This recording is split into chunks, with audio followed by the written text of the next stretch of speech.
அதனால உங்களுக்கு மேக்ஸிமம் அந்த அந்த டவுட்ஸ் எல்லாம் ஒரு ஒரு கூகுள் சர்ச்லயோ, இல்ல ஒரு சாட் ம். ஜிபிடிட்ட கேட்டாலோ உங்களுக்கு ஆன்சர் கிடைச்சிடும்.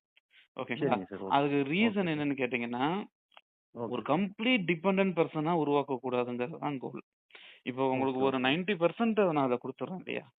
ரிமைனிங் சரிங்க சார். 10% எக்ஸ்ப்ளோர் பண்ணுங்க. அந்த ஷூர் ஒரு சார், ஷூர். இன்டென்ஷன்ல அப்படி சொல்றது. சரிங்களா? புரியுது, அது புரியுது மீறி சார். போக புரியுது. உங்களுக்கு நான் ரியல் டைமா பண்ணும்பொழுது எனக்கு ஒரு மென்டர் வேணும் அப்படின்னா, அதுக்கான பிளான்ஸ், பிரைசிங் என்கிட்ட வேற மாரி இருக்கு. அது என்னோட யூடியூப் சேனல்ல பார்த்தா உங்களுக்கு தெரியும். Okay sir. அப்புறம் சரிங்களா? இன்னொரு டவுட் என்னன்னா சார், இப்ப சொல்லுங்க. நம்ம அந்த கோர்ஸ் பண்ணாலுமே, ஆஹ. வந்து ஜாப்ஸ்க்காக இன்டர்ன்ஷிப் பண்ணா தான் டிஜிட்டல் மார்க்கெட்டிங் ஜாப்ஸ் கிடைக்குமா? இல்ல நார்மலா அப்ளை பண்ணலாமா சார்? என்ன பொறுத்தவரைக்கும் நாலேட்ஜ் இருந்தாலேவும் நீங்க ம். வந்து ஜாப்ஸ் வந்து போக ஆரம்பிச்சிடலாம். ஓகே ஓகேங்களா? சார். ஓகே இப்போ சார். கம்பெனிக்காரவங்களுக்கு டிஜிட்டல் மார்க்கெட்டிங் தெரிஞ்சவங்க நெறைய பேர் கிடைக்கிறது இல்ல. கிடைக்கிறது இல்ல. அவங்க ஆ, ஆ. தேடுறாங்க. கம்பெனிஸ்க்கு டிஜிட்டல் மார்க்கெட்டிங்ன்னா என்னன்னு தெரியல.